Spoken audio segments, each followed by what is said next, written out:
This is Steve Robbins. Welcome to the Get It Done Guys, quick and dirty tips to work less and do more.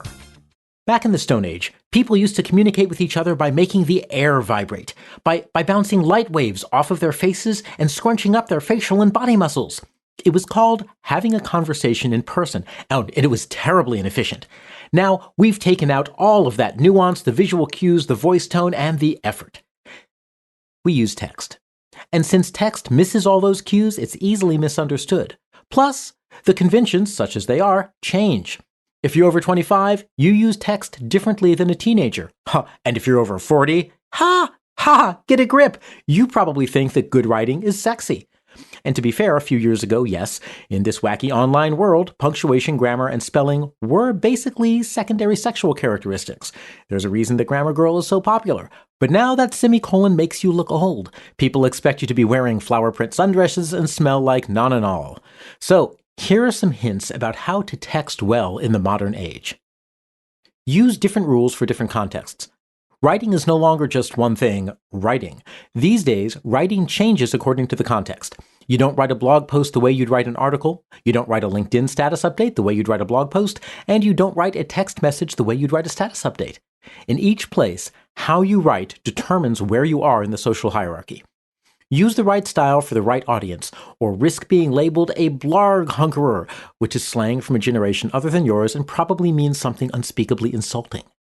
In an article, use logic, good grammar, proper punctuation, complete sentences, and capitalization. In a status update, also use all of those, but skip the logic. On LinkedIn, just grab an inspiring quote from a high school sports locker room and change the word teammate to customer delight associate, and you're good to go.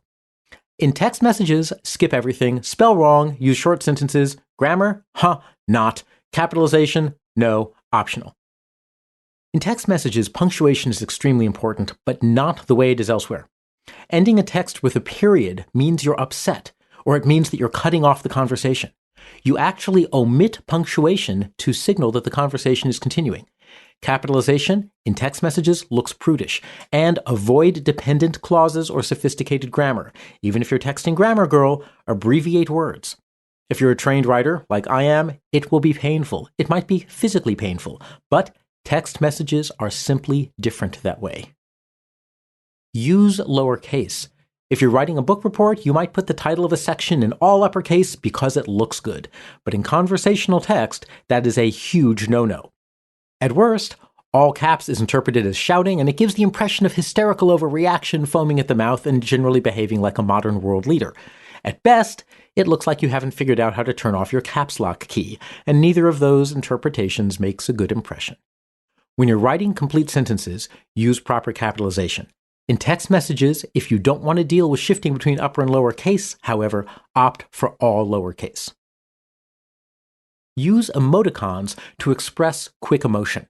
Since text-only communication doesn't have any of the nonverbal cues that express emotion, learn a few emoticons that you can use to convey emotional intent when you need to. : right parentheses is a smiley face when you turn it on its side. Right parentheses is a wink. And of course, if you use a left parentheses instead of a right parentheses, it's a frown. Less than sign 3 is a heart. Now, you don't need a ton of these, but before sending a text, reread it and consider whether you need to add some sort of emotional cue. So in person, you might say, "The Oreo ice cream cake you baked substituting oatmeal for Oreos was everything I expected." Your voice tone would make it clear whether that's a compliment or an insult. If you're sending it in text, however, include a couple of positive emotion emoticons so your recipient knows for sure that you meant it in the positive sense. And of course, we all know that substituting anything for the Oreos in Oreo ice cream cake could not positively be a positive experience, but this is a fortunately hypothetical example. Use emoji to express more subtle emotion.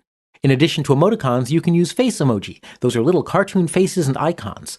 Now, you'll have to do some hunting around to find out how to type them, as they're different on smartphones and desktops across different vendors.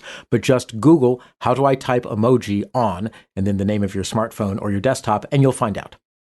Emojis give a wider range of expression than emoticons. There are emojis for hugs, for sadness, for skeptical glances, for surprise, for joy, for laughing, and literally hundreds of others. Emojis let you get more nuanced in your text communication than mere emoticons or words.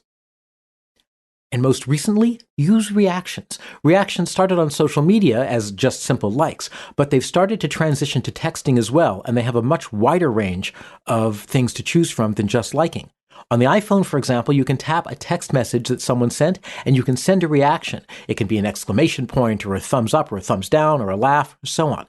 Now, this lets you convey an emotional reaction to something without a full-fledged verbal response. It's like a quick smile or frown during an in-person conversation. I was initially skeptical, I admitted, of how useful these are, but I'm growing to realize that they do add more nuance to a medium that has far too little in the first place. You can use reactions also for more than just their literal meaning. My mysterious friend Kay sometimes uses reactions as a kind of conversational punctuation. When they want to make it clear that they've read a message but they don't have anything to say in response, they just give a little thumbs up reaction. Then their conversational partner knows that they've been heard, but they aren't expecting Kay to send any more of a response. We're now living in a world where a lot of communication is done via text message and short blurbs of text.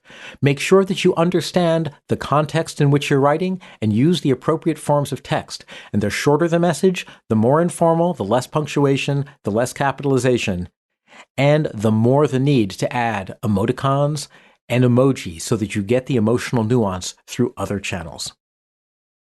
I'm Steve Robbins! Follow Get It Done Guy on Twitter and Facebook, smiley face. Do you want some great keynote speeches on productivity, living an extraordinary life, or entrepreneurship? Sure you do! With a giant cow climbing on top of it. Hire me! Find me at steverobbins.com or join my personal mailing list by texting Get It Done to 33444. Plus, you'll get a free copy of my secret book chapter on how to build relationships that help you succeed. Work less, do more, and have a great life.